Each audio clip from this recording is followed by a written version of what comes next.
Tantor Audio, a division of Recorded Books, presents To Air is Cumin by Leslie Budewitz, narrated by Dara Rosenberg. A menu for murder, aka the cast, serving you a tasty story. At Seattle Spice, Pepper Reece, Mistress of Spice. Sandra Piniella, Assistant Manager and Mix Master. Cayenne Cooper, Creative Cook and Problem Solver. Kristen Gardner, Pepper's BFF. Vanessa Riviera, the new girl, wise beyond her fears. Arf, an Airedale, the king of terriers. The Flick Chicks, Pepper, Kristen. Laurel Halloran, widowed restaurateur and houseboat dweller. Sita Sharma, engineer turned massage therapist. Amy McGilvray, owner of Rainy Day Vintage. In the neighborhood, Talia Cook, new in town. Edgar Ramos, chef, Pepper's favorite customer. Jason Warwick, just another businessman. Cynthia Warwick, loves Pilates and the good life. Boz Bosworth, Edgar's one-time nemesis. The Law, Detective Michael Tracy, major crimes, fond of baked goods. Detective Cheryl Spencer, they've heard the jokes and they aren't laughing. Officer Tag Buhner, Pepper's former husband, on the bike patrol. Sergeant Manny Reyes, keeping an eye on trouble. 1. In 1991, a group of scientists gathered in a bar in Seattle's Fremont district declared that since no one could prove otherwise, the neighborhood was the center of the universe, and erected a guidepost establishing that fact.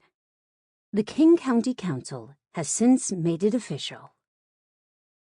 You can't call an Uber for a wingback, I told Laurel. Why not? She said. The chair in question slumped on the sidewalk outside a 3-story apartment building in Seattle's funky Fremont district, the autumn floral upholstery tattered, one wooden leg askew. Ask for a truck or a van. Guaranteed they'll send a Prius with a trunk that wouldn't hold a week's worth of groceries. I glanced at my own car, a black Saab with enough miles to have circumnavigated the planet a couple of dozen times, and the dents to prove it. And a roomy trunk, but not that roomy. I handed Laurel Arf's leash and dug for my phone. No, I know who to call. This was a moment made for a best friend who drives a rig big enough to haul 2 teenagers, their friends, school books, sports gear, and science projects with room left for a stray chair. At 10:30 on a Sunday morning, I could almost guarantee that Kristen's girls would be sound asleep. Her husband would be out for a run, and she'd be delighted to help us rescue the wingback. Any luck, she'd let me stash it in her garage. No room to spare in my downtown loft, even without my honey around. I found the phone and made the call. Not unusual to see old furniture put out for the taking, especially in Fremont, an area thick with apartments. A lot of coming and going. Pickings are best in university neighborhoods at the end of the semester, but never look a gift chair in the mouth. This one had good bones. Just add stuffing and upholstery for a whole new look. And fix that wonky leg. She says 20 minutes, unless the bridge is up. I dropped my phone in my jute tote and stashed the bag in my car. Wonder what else is here. Laurel sat in the chair, and the dog sat on the sidewalk beside her. A stack of cardboard boxes stood beside the big trash can, put out a day too soon. I popped the flaps on the first box and waved away a puff of dust that threatened to make me sneeze. Kinda lumpy, she said, her long gray-brown curls bouncing as she squirmed. Needs a new cushion. Do you even know how to reupholster furniture? You're not still on that I need a hobby kick, are you? No. And no. But it can't be hard.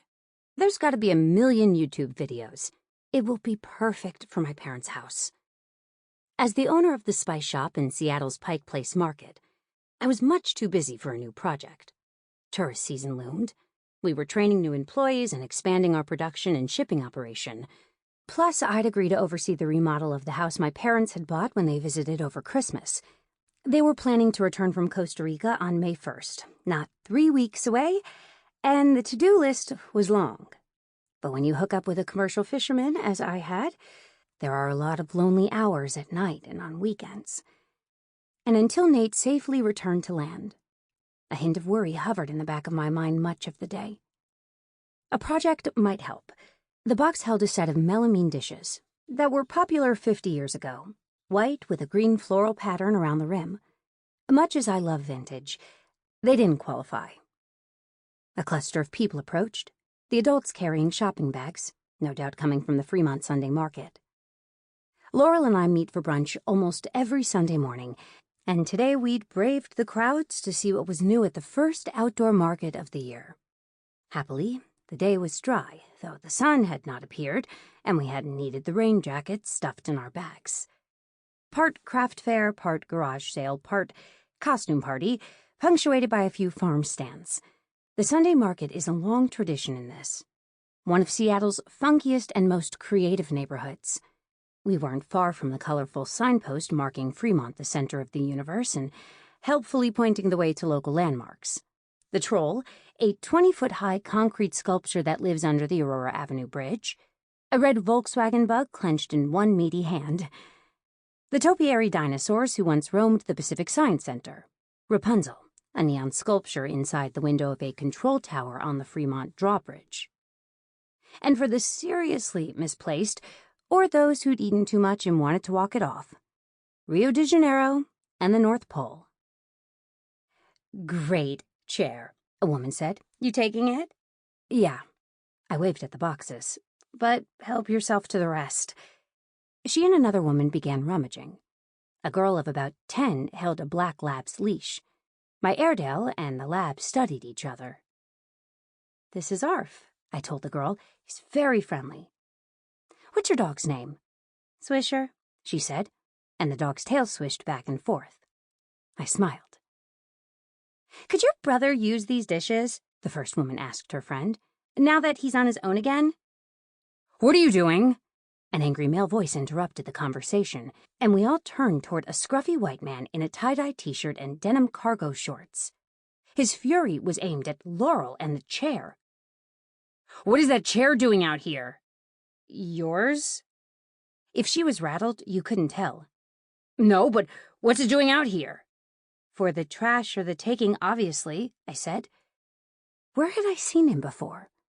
That's the side effect of having lived in Seattle all my life and working retail in a busy place like Pike Place Market. I'd seen a lot of faces in my 43 years. "Where's Talia?" he barked. "Are all these boxes hers? Why are they out here?" "Who's Talia?" I replied. He threw me an exasperated look and stomped up the sidewalk to the front of the building. A couple emerged, and he grabbed the door, almost smacking into them in his rush to get inside. The woman holding the box of dishes gave me a questioning look. "Stuff's on the curb. Might as well take it," I said. "We'll put them to good use. Cute hair, by the way." Reflexively, my hand went to my head, my fingers raking my short, spiky hair. I hope she didn't see the gray creeping in at the dark roots. I hadn't decided what to do about that. "Thanks," I said. A horn honked. Kristen had made great time. No open spaces, so she double-parked and hopped out. "Great find," she said, eyeing the chair as she raised the back door of her white Suburban. Laurel stood, and we boosted the chair into the rig. A man from the group of market-goers had stepped toward us, offering to help, but we didn't need it. I was slapping the dust off my hands when the man in the tie-dye shirt burst out of the building and charged toward us. "She's gone! Talia is gone!" And a moment later, so were we. Getting the chair out of the Suburban had been a lot harder than getting it in, but we'd managed, and now the three of us stood in the century-old garage behind Kristen's house on Capitol Hill. Built for a Model A, back when family cars were a new thing.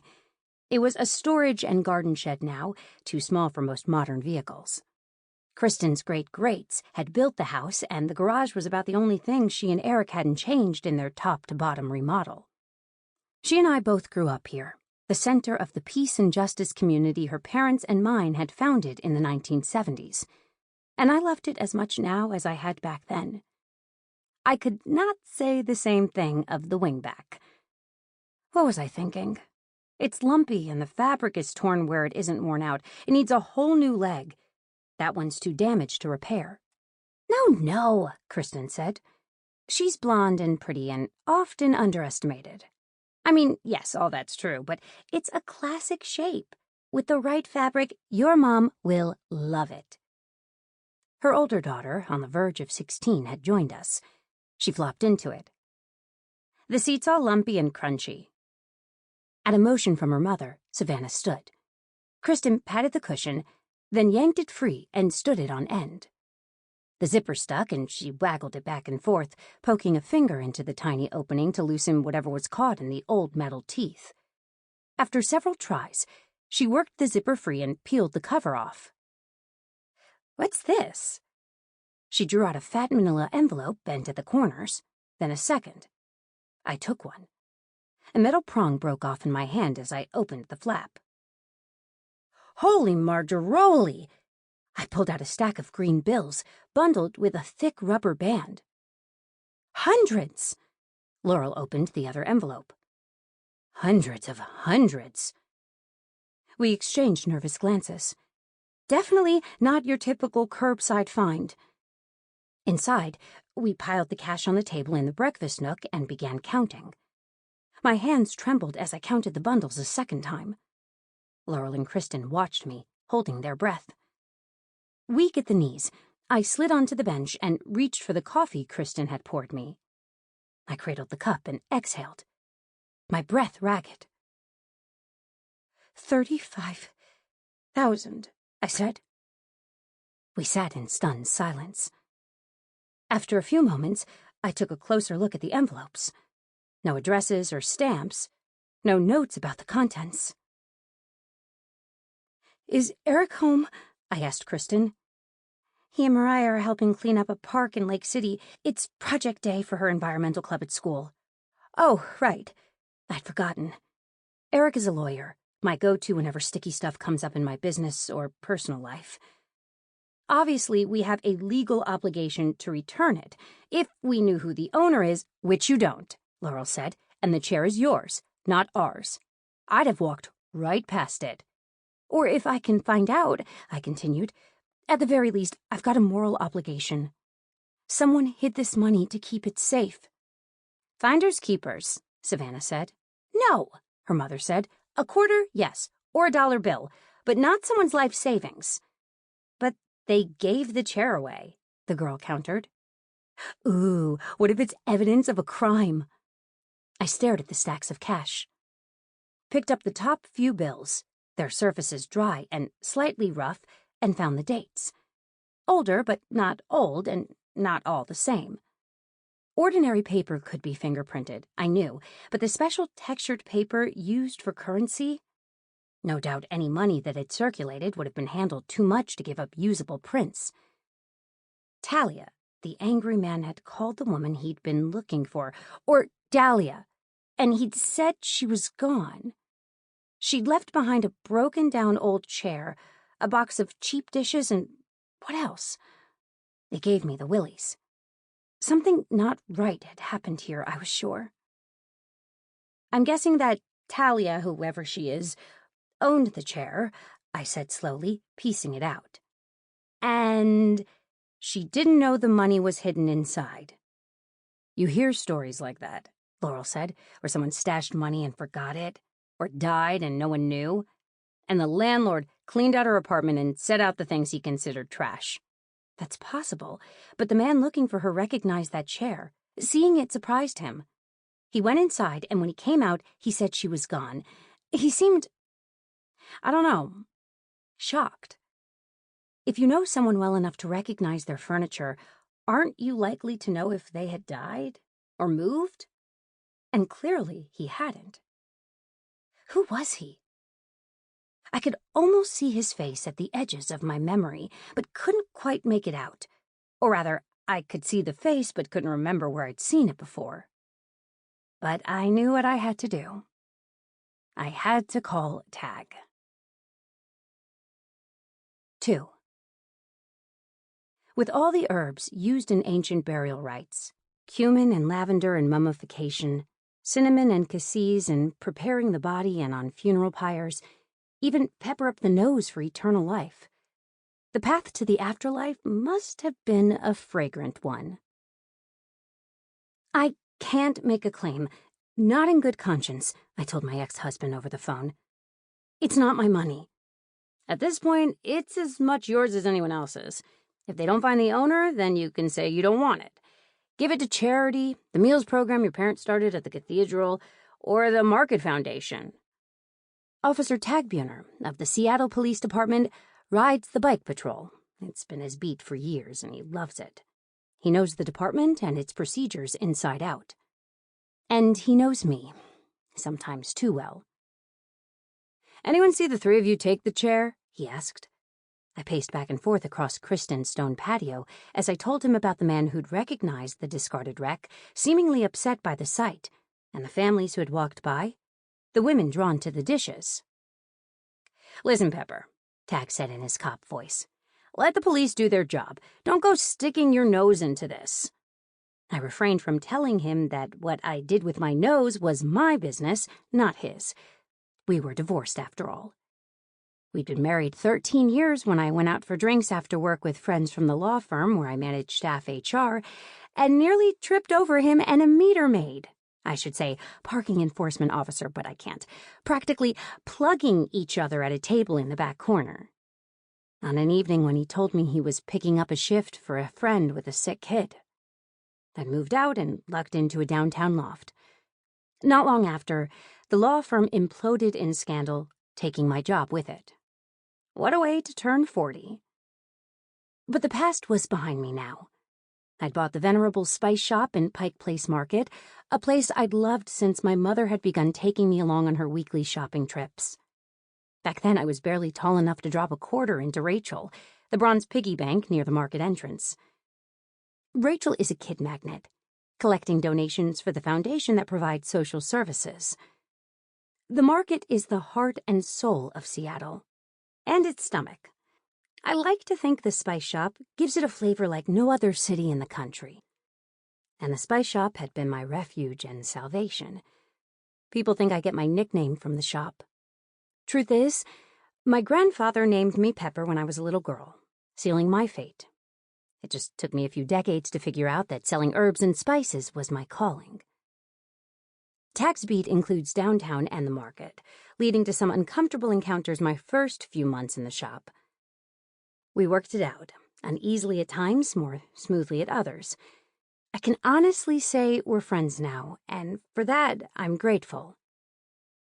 "They'll find the rightful owner," he said. "Take the cash to the East Precinct station and get the process going. I'll call the desk sergeant, give him a heads up." I thanked him and punched off the phone. Despite Tag's assurances, I didn't share his confidence in his colleagues in blue. Not that they wouldn't care, but they have shootings and assaults and arson on their minds. Real crime. And while $35,000 was a fortune to anyone who didn't have it, to the process, as Tag put it, it was just another piece of unclaimed property. Back in the kitchen, I took pictures of the piles of cash. Then, using a dish towel to protect the envelopes and avoid further smudging any prints, I repacked the envelopes and slid them into a paper shopping bag. Kristen offered to take Laurel home, and Savannah begged to go along and practice driving.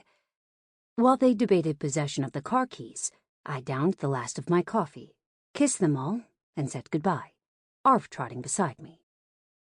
I opened the car door for the dog, then stepped into the narrow, tree-lined street and climbed in the driver's side. Nearby, a bird chirped. In the distance, a lawnmower whirred. These houses had been built in the city's early decades, and some were on their third or fourth remodel. Grace House, as this one had been known for years, bore little resemblance to the hippie house of my childhood, when projects and protests were launched from the scarred surface of the kitchen table. It had always been a home, a sanctuary. But with time, effort, a lot of money, Kristen and Eric had reclaimed its beauty. I loved the street. Always had, always would. The life it represented was not the life I'd been dealt, though, and that was okay. I'd created a life I loved. But it was nice to visit this one from time to time. I wound my way down to 12th, the home smaller but sweet. The street became increasingly commercial near the trendy Pike Pine corridor. A few blocks down stood Seattle University, the Jesuit college my brother and I attended, though only he had managed to graduate. The neighborhood had changed dramatically since then, with modern apartment buildings replacing run-down duplexes. A sushi joint occupied an old plumbing supply business, and restaurants and cafes dotted the east side of the street across from SU. Click! That's how I knew the man we'd seen in Fremont. I pulled over at 12th and Olive. Parking was a breeze on a Sunday afternoon, and dug my phone out of the bottom of my tote. Why it never stays in the inside pocket where I put it, who knows? I thumbed a text to my buddy, Tariq. T, what's the name of the chef who ran the place where you worked in Madrona? The chef who'd engineered the theft of a spice blend we'd created for another customer, hoping to spark up his crab cakes and other dishes. But he hadn't known the secret ingredient, exposing his charade. It's one thing to be influenced or inspired by work you admire, but outright theft is a whole other kettle of hot water and stinky fish. I'd attempted to lower the temperature by offering to create a blend for him, but instead, he'd fired Tariq for telling me what was going on. Then he himself had been fired and the restaurant closed. He'd given no indication that he recognized me in our brief sidewalk encounter. But maybe he was having the same conversation with himself right this minute, in reverse. The phone in my hand rang. "Hey, Pepper," Tariq said in a sleepy drawl. "All that chopping and cooking, I'm too tired to text. What's up?" It was past noon, but restaurant staff work late on the weekends. I asked him about the chef. I can't remember his name. It isn't Bob. Geez. Boz Bosworth. From Tariq's serious tone, I could almost picture him sitting up straight. Careful. He's bad news. Boz. That was it. But being a petty thief with a flying temper didn't mean he hadn't been legitimately concerned about the woman.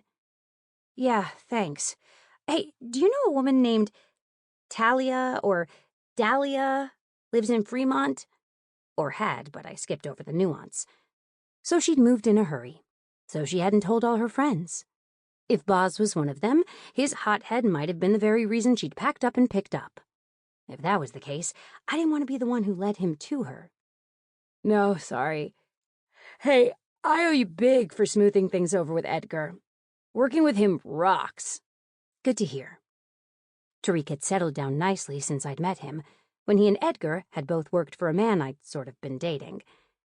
The restaurant world has a rep for spin the wheel, staff moving around, but in every business, a stable team is key to success.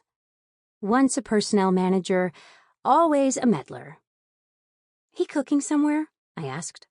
Boz, I mean. Not that I've heard. Too hot to handle, you know. I mean, the spice thing was so not cool. Firing me? I deserved it. But then the whole staff quit and word gets around, you know. I'm not saying he was blackballed, but who would hire trouble on purpose? Exactly. Hey, you gotta come around, you and Nate. We're cooking hot, man. Next time he's home, I promise. The East Precinct Station stood on the next corner, in a gray building that anyone who didn't know better would assume was a parking garage. It was back to normal now. The graffiti that had covered the bricks and the plywood that had covered the windows during the city's Black Lives Matter protests, both long gone. I opened the door, the glass front trimmed in royal blue, and walked in, greeted by the astringent smell of recent cleaning. Half a dozen people sat in the lobby. A thumb-sucking toddler stared up at me. A woman called her name, then swept her into her arms. Pepper Reece, the officer at the desk called. A glint from the overhead light shone on his dark, bald scalp. Sight for sore eyes. Manny Reyes, I said, matching the desk sergeant's grin. Tag didn't tell me it would be you. Busy place for a Sunday. He rolled his eyes. You would not believe. After a brief catch-up on the wife and kids, they are always older than you think, Manny introduced an officer who escorted me into a small interview room. A second officer joined us, and I repeated the story of finding the chair and the cash. Then we went through the process Tag had outlined. The officers switched on their body cameras. gloved up and counted the money twice. I clutched my elbows, reminding myself I had no reason to be nervous. One officer recorded the amount of cash and the breakdown by denomination on the outside of a special envelope. At his direction, I signed both the envelope and another form documenting the chain of custody. The officer slipped the stacks inside the evidence bag and sealed it. "What this does," he told me, tapping the form with a finger, "is establish that on this date, at this time, in this place, you gave us $35,000 in U.S. currency, and I have signed it to acknowledge receipt. Officer Edwards and I will walk this to the evidence unit and go through the same steps." Then we repeated the exercise with the envelopes. They were evidence, too. "Do you need my fingerprints?" I'd been printed before, for elimination, but didn't know if those prints stayed on file. "Yes, ma'am." He gave me the receipt for the cash and a form spelling out the process to claim the money if the owner wasn't found in the next 60 days.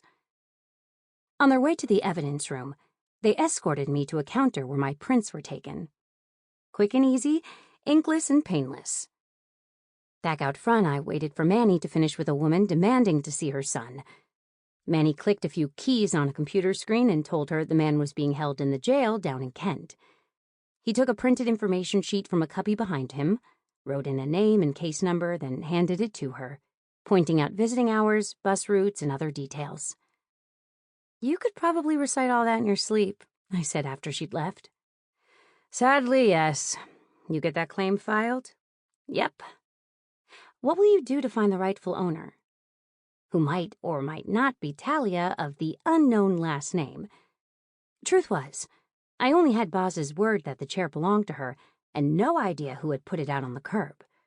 Though I'd faithfully reported the details, who knew if they were accurate, let alone helpful?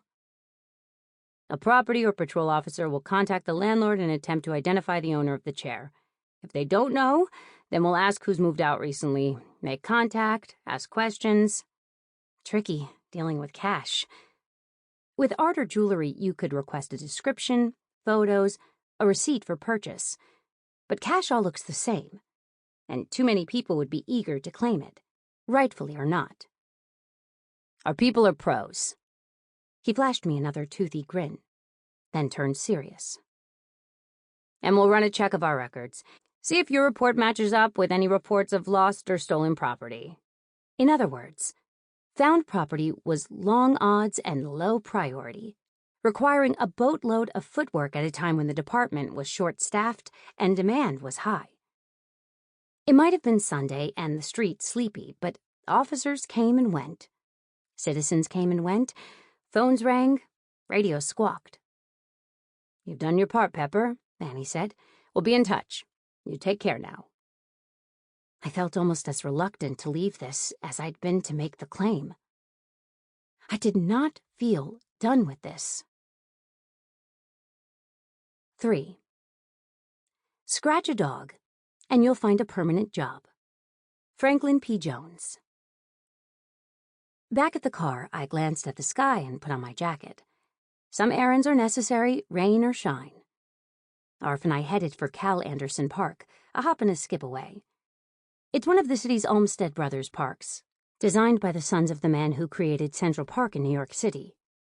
I'd recently discovered that its reservoir, now covered by grassy playfields and a small reflecting pool, was built to supply water for homes and firefighting after the Great Seattle Fire of 1889 destroyed the entire business district.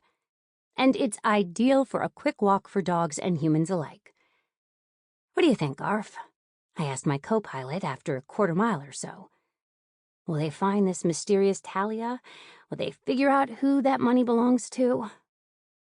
The more I thought about it, the more convinced I was that Talia, or whoever had owned the chair before it was left for the taking, had not known about the cash. It had taken Kristen all of 30 seconds to unzip the cover and find the envelope stuffed inside. So why hadn't Talia bothered to figure out what was making the cushion so lumpy? Either she hadn't had the chair long, or she'd left in such a hurry under such awful circumstances that she hadn't had time to grab the money. At the northwest corner of the park, an escalator leads to the light rail station deep underground. A woman emerged, beaded braids flying as she rushed by, phone to her ear. The wheels of the hard-sided silver suit. Sample complete. Ready to continue?